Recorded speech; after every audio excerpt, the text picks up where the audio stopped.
तो last part में हमने देखा था कि डेव और माइक को उस आइलैंड पर कुछ नहीं मिला था, इसलिए वो अपने अपने घर वापस जा रहे थे। पर रास्ते में डेव पर एक ड्रैगन हमला कर देता है, जिससे लड़ते हुए डेव गलती से माइक को अपनी शिप पर बुला लेता है, जहां उस ड्रैगन को हराने के बाद उन दोनों को पता चलता है कि वो दोनों फियरलेस बीट के कर्ज की वजह से एक दूसरे से जुड़ चुके हैं, जिसकी वजह से वो एक दूसरे को पावर ट्रांसफर कर सकते हैं, एक दूसरे को अपने पास टेलीपोर्ट कर सकते हैं और टेलीपैथी के थ्रू एक दूसरे की बातें भी सुन सकते हैं। लेकिन इसकी वजह से उन दोनों को एक दूसरे का पेन भी झेलना पड़ेगा। तो ये समझ आने पर वो दोनों बहुत परेशान हो जाते हैं, पर कोई रास्ता ना होने की वजह से माइक वापस टेलीपोर्टेशन के थ्रू अपनी डॉल्फिन के पास चला जाता है। अब आगे तो इस पार्ट की शुरुआत में हम डेव को देखते हैं, जो अपनी बोट पर बैठकर अपने शहर जा रहा था, जहां शहर पहुंचने के बाद डेव फियरलेस बीट से जुड़ी सारी बातें अपने टीचर को बता देता है, जिन्हें वो गॉड फादर कहता था। तो ये सब जान के गॉड फादर हैरान हो जाते हैं। तभी डेव उनसे पूछता है कि क्या माइक और मेरी बॉडी को फिर से अलग करने का कोई रास्ता है,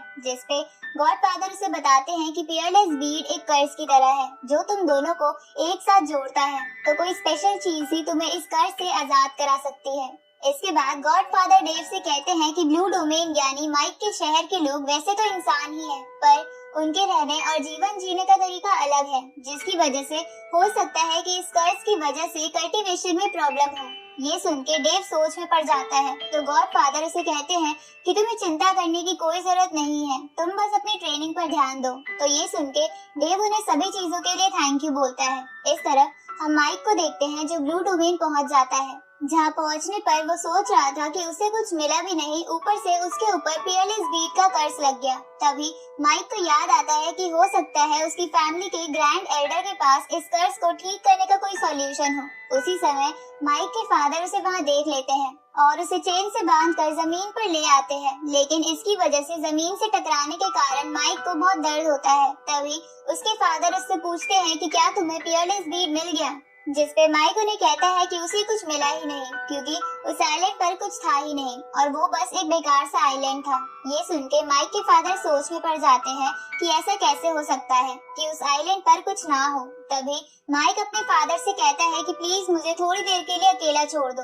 क्योंकि मुझे बहुत इम्पोर्टेंट काम है। और ये कह के माइक अपने विंग्स की मदद से ग्रैंड एल्डर के पास जाने के लिए निकल जाता है, जहां माइक को जाता देख उसके डैड उससे कहते हैं कि एक तो तुम वहां से कुछ नहीं लाए, उल्टा मुझे ही नखरे दिखा रहे हो। पर एक डैड होने के नाते मैं तुम्हें बता देता हूँ कि अपनी मॉम से बच के रहना। आगे माइक ग्रैंड एल्डर के घर पे आ जाता है और उन्हें आवाजें लगाने लगता है, लेकिन वह माइक को ग्रैंड एल्डर नहीं दिख रहे थे। तो माइक ग्रैंड एल्डर को पूरे घर में ढूंढने लगता है। तभी माइक को ग्रैंड एल्डर के द्वारा बनाई गई ताजी शराब की खुशबू आने लगती है, जो माइक को बहुत पसंद आती है। तो माइक पूरे घर में शराब ढूंढने लगता है, जहां थोड़ी देर ढूंढने के बाद उसे एक कंटेनर में शराब मिल जाती है, जिसके बाद माइक उस पूरी शराब को पी जाता है, जिसकी वजह से उसे बहुत नशा हो जाता है और वो नशे में बोलता है कि जब से मैं डेव से मिला हूँ तब से मेरे साथ कुछ भी अच्छा नहीं हुआ।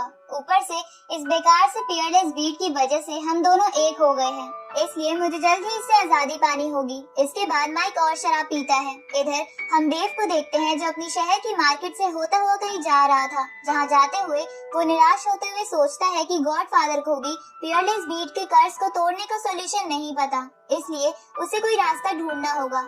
तभी उसे माइक की आवाज आती है, जो नशे में उल्टी सीधी बातें बोल रहा था। तो डेव उसे कहता है कि तुम कभी नहीं सुधरोगे। ये सुन के माइक डेव से कहता है कि मेरे ग्रैंड एल्डर इस कर्ज को तोड़ने का सॉल्यूशन जरूर जानते होंगे, जिसके बाद मैं तुमसे आजाद हो जाऊंगा। जिसपे डेव उसे कहता है कि मैं उस कर्ज का सॉल्यूशन तुम जैसे गधे से पहले ढूंढ लूंगा। ये सुन के माइक गुस्सा हो जाता है। तभी डेव को शहर में घूमते हुए एक बच्चा मिलता है, जिसे डेव जानता था, इसलिए डेव उसे गोद में उठाकर आगे बढ़ने लगता है, जहां वो बच्चा डेव से पूछता है कि आप अभी कहाँ जा रहे हो और आप मेरे साथ होम ऑफ होप क्यों नहीं आते, जो कि एक जगह थी जिसे अनाथ बच्चों के लिए बनाया गया था। इसके बाद वो बच्चा पेड़ से गिरती हुई फूलों की पंखुड़ियों को देखकर कहता है कि ये कितनी ब्यूटीफुल है ना, लेकिन इतनी ब्यूटीफुल होने के बाद भी ये पंखुड़ियाँ जल्द ही मुरझा जाएंगी। वो बच्चा ऐसा इसलिए कहता है क्योंकि उसे एक बीमारी थी, जिसकी वजह से वो मरने वाला था और उसके पास जीने की होप नहीं बची थी।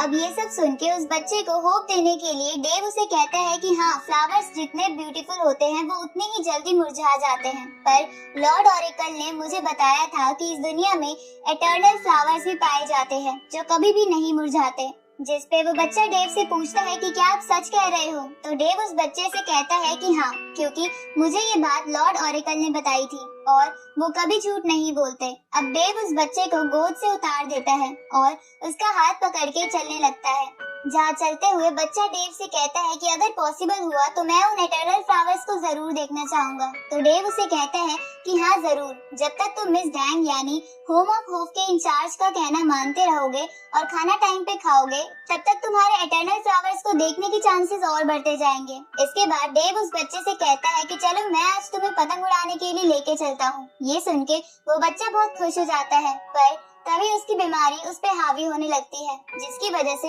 वो बच्चा बेहोश हो जाता है। दूसरी तरफ हम माइक को देखते हैं जो शराब के सारे कंटेनर्स पी के खाली कर चुका था, क्योंकि उसे डेव पर गुस्सा आ रहा था। पर तभी माइक के ग्रैंड एल्डर आ जाते हैं और अपने शराब के सारे कंटेनर खाली देखकर उस पे बहुत गुस्सा करने लगते हैं।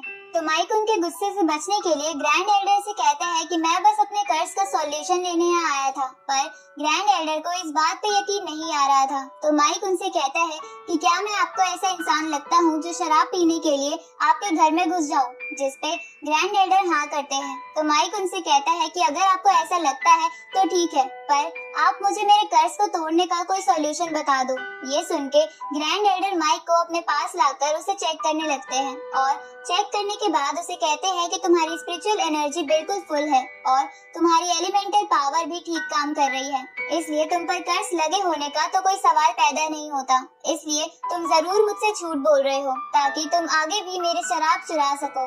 इसके बाद ग्रैंड एल्डर माइक को उठाकर अपने घर से बाहर फेंक देते हैं। जहाँ बाहर माइक के पास कुछ सिपाही आते हैं और उसे कहते हैं कि आपकी मॉम को कुछ हो गया है और वो आपसे जल्द ही मिलना चाहती है। ये सुन के माइक घबरा जाता है और जल्दी से अपनी मॉम के पास भागता है और इसी के साथ ये पार्ट यहीं खत्म होता है।